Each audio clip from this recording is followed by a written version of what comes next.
M മണിയുടെ തന്തയുടെ വകയാണ്. നമ്മുടെയൊക്കെ നികുതി കൊടുത്ത ആ നികുതി പണം കൊണ്ട്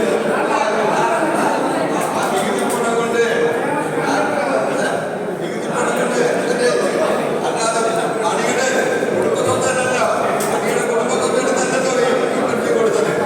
ഇത് കഴിഞ്ഞ തെരഞ്ഞെടുപ്പ് കാലഘട്ടത്തിൽ 2500 രൂപയെ വ്യഞ്ജനമാക്കുമെന്ന് പ്രഖ്യാപിച്ചിട്ട് ഇന്ന് വരെ 1 രൂപ പോലും പ്രഖ്യാപിക്കാതെ നിന്നിട്ട് അവസാനം തെരഞ്ഞെടുപ്പിന്റെ പടിവാതിലെത്തിയപ്പോൾ 400 രൂപ വർദ്ധിപ്പിച്ചിട്ടാണ് പറയുന്നത്. ഞങ്ങൾ 2000 രൂപ ആയിരിക്കുന്നത് ആ നോക്കിയിട്ടിറക്കിയിരിക്കുകയാണ്.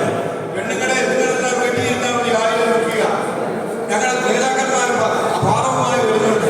ഈ തട്ടിപ്പിലൊരു തട്ടിപ്പാണെന്ന് മനസ്സിലാക്കിക്കൊണ്ടല്ലേ ഈ തെരഞ്ഞെടുപ്പിൽ പ്രബുദ്ധരായ സമ്മതിദായകർ വോട്ട് ചെയ്തതെന്ന്. അതുകൊണ്ട് ആ സമ്മതിദായകരെ പ്രത്യേകമായി അഭിനന്ദനം അർപ്പിച്ചുകൊണ്ട് എൻ്റെ പ്രിയപ്പെട്ട കൗൺസിലർമാർ, ഈ കൗൺസിലർമാരെ നേരത്തെ ഇവിടെ സൂചിപ്പിച്ചതുപോലെ പ്രകടന പത്രികയിൽ പറഞ്ഞ കാര്യം, ഞാൻ MLA ആയിരുന്നു, ശിവകുമാർ ആയിരുന്നു. നമ്മൾ ഭരണത്തിൽ വന്നാൽ എന്താ ചെയ്യുക?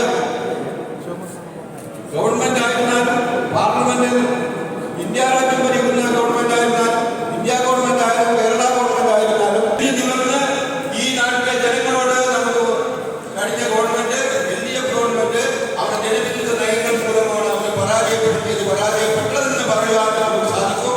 അതിനുവേണ്ടി